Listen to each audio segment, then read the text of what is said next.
Right, YouTube, welcome back to the channel and welcome to episode number 3, I believe, of the prep series. Probably need to give this series a better name, maybe the comeback or something like that. I'll come up with a better name. But for now, obviously, we're just calling it the prep series because I'm in prep, funnily enough.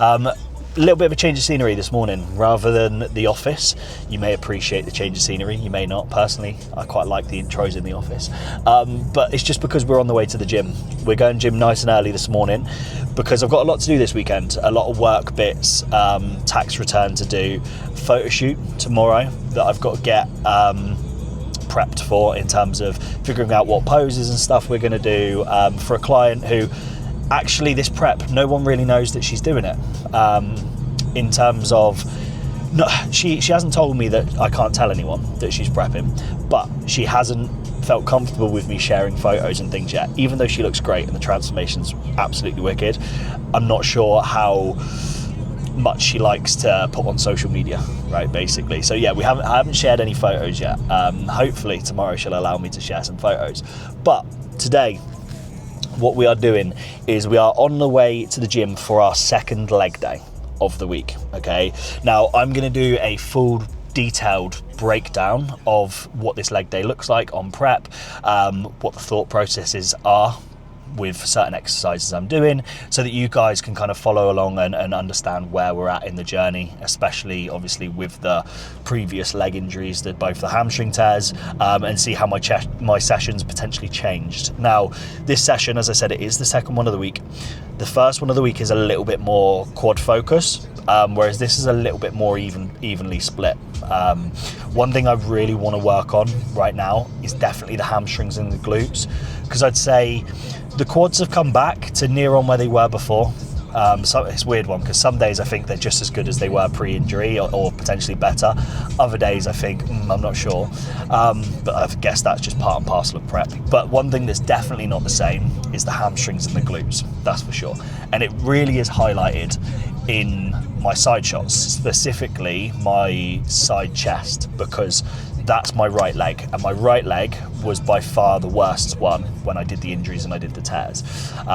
It seems to disappear from the side, so big emphasis on and focus on kind of bringing that area back up, right, realistically, so the hamstrings are actually visible in the side shots. But I'm not going to waffle on anymore, okay, because I feel like I've already waffled on a fair bit and this will be a long intro. I will catch up with you in a minute when I'm at the gym. I don't see nobody else but if you wanna compete for your best.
Now, with abdominal training, for anyone that is competing, I think it's an important thing to go over because it is something that I've had a conversation with a couple of my competitors about.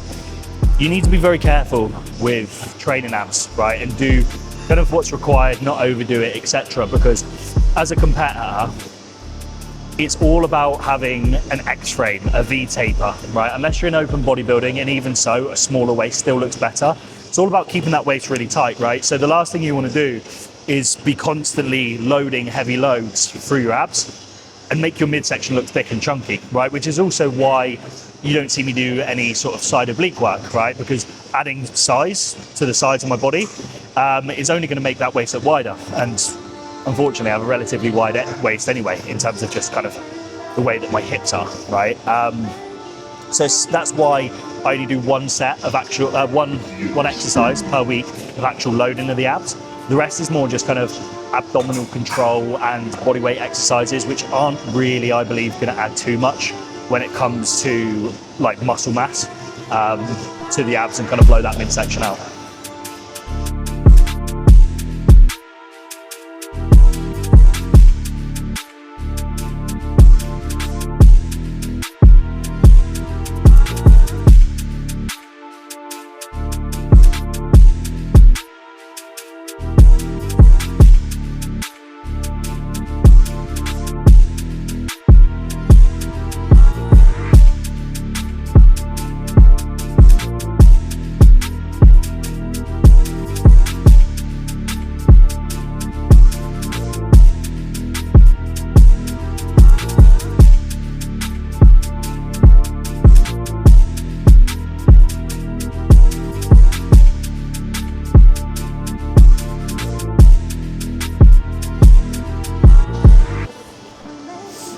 Right, so first couple of exercises that you're going to see here today: seated calf raises and adductor.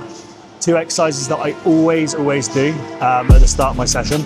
Reason why is because we're, again, trying to warm up the knees, right, and trying to warm up the muscles, the joints that we're going to be using, right, and the joints we're going to be working over. So obviously we've got the knee, okay, which the calf joins into the back of the knee, so warming up all of the muscles around the knee is going to be super important for a kind of like stability reason and help to stabilize the knee. And then the second exercise, adductor, right, is because of the fact we also want to warm up the hips. Because when we go into our squat patterns, obviously we're working over the knee and the hip. When we go into, we've got hinge exercise today as well. So when we go into that, again, going to be working over the hip. So making sure that all of that's warm before we get into stuff is really, really important.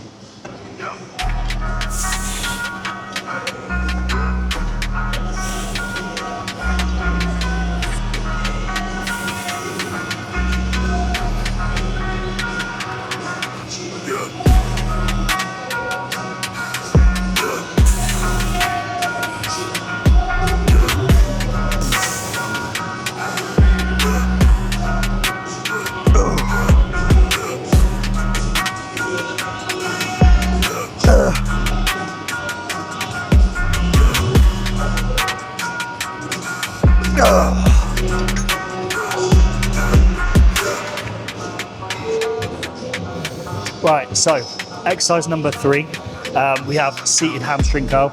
Now, with the hamstring / glute exercises that we're doing today, everything is focused more so on kind of length and range and lengthening the muscle out. Because another physio that I went to see, more of a local guy who used to work for a private hospital, basically, he said to me, half the issue that I had with the hamstrings snapping is very common in bodybuilding, because in bodybuilding, we're constantly shortening muscles, right? Every time you're doing an exercise, you're trying to shorten the muscle, which produces a bigger muscle belly, which is great for bodybuilding, not very good for practicality and kind of injury prevention stuff. So I have incredibly short hamstrings.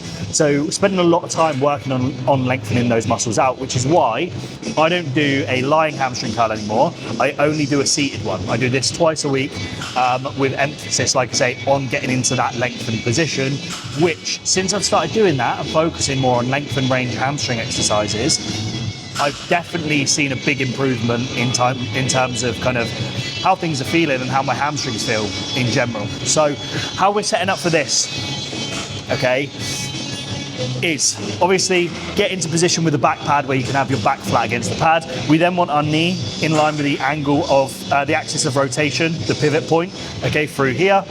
Then what we're actually thinking about doing is slightly different from what I always used to do, and taking those hips those feet a little bit narrower, right? Basically what I want to be able to do is draw a straight line from my hip through my knee, through my ankle. Okay, they should all be parallel in line. Then obviously brace down, okay, get yourself set into position. We're then going to flex the toes up, which is going to engage the calves, okay, which is going to, again, help to stabilize the knee. Then what we're going to think about doing is slightly internally rotate at the hips, right? So get those knees so they're pointing up. Quite often, your knees will want to sit like this. Don't know if you can see that angle here, okay? But that is not good for the knee joint. We want them to be pushing up. So what you almost want to think about doing is imagine you've got a foam roller, right, in between your knees. You're not trying to squeeze it as hard as you can, but you're just trying to hold it in position. It's going to keep the knees internally rotated like this. Then for me, because as I said, I'm working more on a length and range sort of bias, I'm actually going to lean forwards, okay? Because when we think about the hamstring and the glute, that goes over the hip. So the smaller I can make this angle here, the more I'm going to lengthen the muscle, which is why, obviously, you create a bigger angle in a seated hamstring curl than you do a layered hamstring curl, which is why it biases the length and range a little bit more, okay? From there, I'm obviously going to think about driving my heels down and back. Big squeeze at the bottom, nice, slow and controlled on the way back up.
Right, so next up we have a leg extension. Normally I would go onto my hip hinge movement first before the leg extension, but problem with coming to a gym that's full of loads of powerlifters, it's actually quite hard to get on a barbell, believe it or not. So we've had to switch the order around a little bit. So leg extension next. Now with this, slightly changed my setup as of recent, to be honest. First thing to note that's different is same with all leg exercises I'm doing. Big focus on getting hips, knees, ankles in alignment, and also slightly internally rotating those hips, trying to get the adductors to touch together, okay? Flexing the calf as I come up as per standard for hamstring curl and leg extension. And then the final thing that I've changed, I've actually notched this seat back. Now, this is second week of doing this, and I've actually copied this, to be fair, from Reese Fit. I watched his YouTube video the other day, and he was talking about how if you put the seat back, it emphasizes more the outer quad, so your quad sweep, which as a bodybuilder, you want a lot of quad sweep, right? Versus normally you get a little bit more teardrop. Not many people need more teardrop. I definitely don't. Definitely more outer quad sweep for me. So that's kind of how we're setting up for this.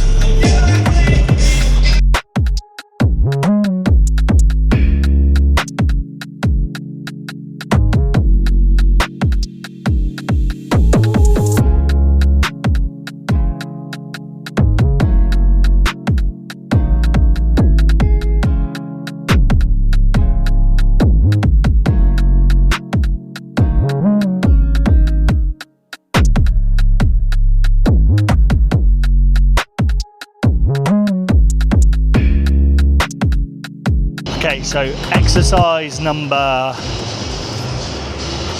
5 for today would normally be 4. Yeah, that's right, would normally be 4. I don't even know what to call it. We're doing a stiff leg / RDL / pulling from blocks exercise. So big emphasis on glutes, hamstrings. It's essentially an RDL pulling from blocks, to be fair, but I do go a little bit more stiff leg just to try and lengthen the hamstrings as much as possible.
second to last exercise today is Bulgarians. No, not Bulgarians. Sorry, split squats. Right, doing dumbbell split squats. I've played about with this quad compound exercise a fair few times. Changed what I was doing a fair few times. I was doing the hack squat at one point, finding loads of issues with knees. And also quite a lot of issues with kind of lower back. I don't like doing too big, heavy lower back loading exercises. So obviously I've done the stiff leg / RDLs, which is very posterior chain lower back loading. So then I don't like to put anything like on the back of me and compress kind of down on the lower back. I like to keep that lower back as fresh as possible. So that's why we go with this variation, the split squat with a dumbbell. Just finds, like I say, it allows me to light my quads up without completely frying the lower back. It also gets a little bit of glute engagement in. But to bias the quad, what we're doing with this is a shorter stride, keeping the body nice and upright, so we're not hinging over like this. Body stays nice and upright. Pressure goes through our toes, and we focus on pushing the knee over the top of the toe as we go down as much as possible for maximum quad flexion. Okay. Then from there, we drive through the ball of our foot. Right, drive through the ball of our foot as we come up. Big squeeze at the top.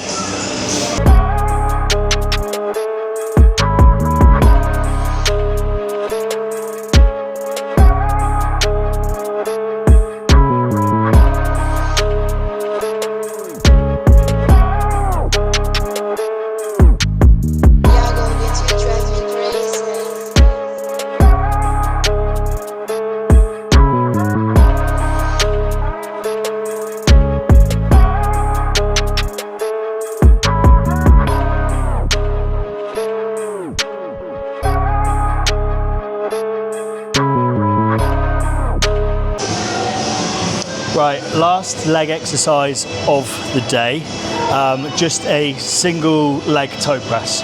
Nice and simple, but this is something that I never used to do in terms of 2 calf exercises, right, per session. I only really started doing that since I had the hamstring injuries, and I think it's because calves are always a weak area for me, so potentially that might have been half of what kind of came about from the injury standpoint.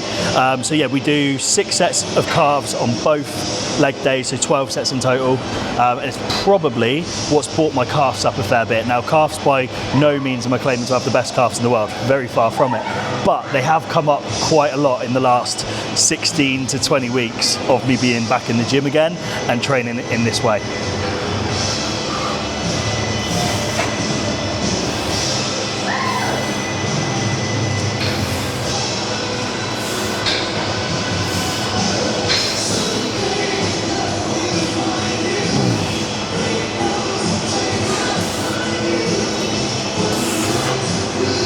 So just finished the session. I'm just going to run you through a quick round of posing so you can see where the rig is at. Just how I'm feeling. Walk in the dark, ayy. That's a walk in the park. Said I would. Said I could, ayy. Lost to a win, I've been counting my blessings. Stressing will come with a lesson and question. I don't want none of you fakes in my section. Putting the work, leave them guessing, ayy. Shit's getting real when I'm holding away. Happiness here, but there's hating away. No peace of mind, I'm staying up late. Say they support, but they don't celebrate. Yeah, they wanna say they support, but don't celebrate all my winnings. And it's getting lonely in here, yeah, but I gotta keep it all spinning. And I'm trying to raise up the bar, and that's from the floor to the ceiling. And I gotta leave if you slowing me down, cause fuck it, it's just how I'm feeling. Ayy, where do I start? Ain't nobody here, so I walk in the dark. Ayy, shoot for the stars, let me murder a beat, that's a walk in the park. Taking it far, raising the bar like I said I would. Raising the bar like I said I would. Taking it far like I said I could. Ayy, yeah, they wanna say they support, but don't celebrate all my winnings. And it's getting lonely in here, yeah, but I gotta keep the ball spinning. And I'm trying to raise up the bar, and that's from the floor to the ceiling. And I gotta leave if you slowing me down, cause fuck it, it's just how I'm feeling. Walk in the dark, ayy. That's a walk in the park. Said I would. Said I would. Said I could, ayy. Say they support, but I gotta keep it all spinning. Right, so leg day done, wrapped up. Another very successful one. semi-successful one. Not numbers beaten on everything, which is also fine, because especially with the compound movements, something that I'm trying to do at the minute is like detach from the logbook mentally, right? I'm still tracking my lifts, right? But for a perfect example, the stiff leg slash RDL, right? Pull from the floor, whatever you want to call it. That's one that I'm very much just taking based off how it feels. So I think last week I managed 150 for 6, and then a back off of 140 for 7 or 8. Whereas today I did, what did I do? 140 for I think like 7, and then 140 again for 6, just because the 140 felt nice, to be honest. And yes, technically I've lifted less load, but equally I felt a far better connection to the hamstrings and glutes. Like even from pulling straight from the floor, as soon as I engaged and kind of lifted the bar off the floor, I just felt it purely in the hamstrings and the glutes. Whereas from what I remember of last week, it was a little bit more lower back, slightly less engagement, etc. So it's important to note that like progress doesn't always come from lifting more weight, right? Sometimes better technique, better form, that's what it's kind of all about. And also as well, we get so caught up in the numbers that we forget the numbers are there to keep you accountable to the number one driver when it comes to building muscle, which is intensity, right? And intensity was definitely there. Like that's how hard I've been taking all of my stiff leg sets. Not to failure, but probably 1 or 2 reps shy of that, just because of the fact that I need to be sensible and not basically blow out my back or do something to the hamstrings, like obviously I already have, because we're still nursing those injuries to an extent. But yeah, that's going to be the end of the video. I'm going to stop waffling now. We're going to go home, chill out, eat some food, and we've got a load of work to do. So I will, and the tax return, which is not fun. I'm not looking forward to that at all. So yeah, like I say, I'm going to wrap this video up here, and I will catch you guys next week for another weekly vlog.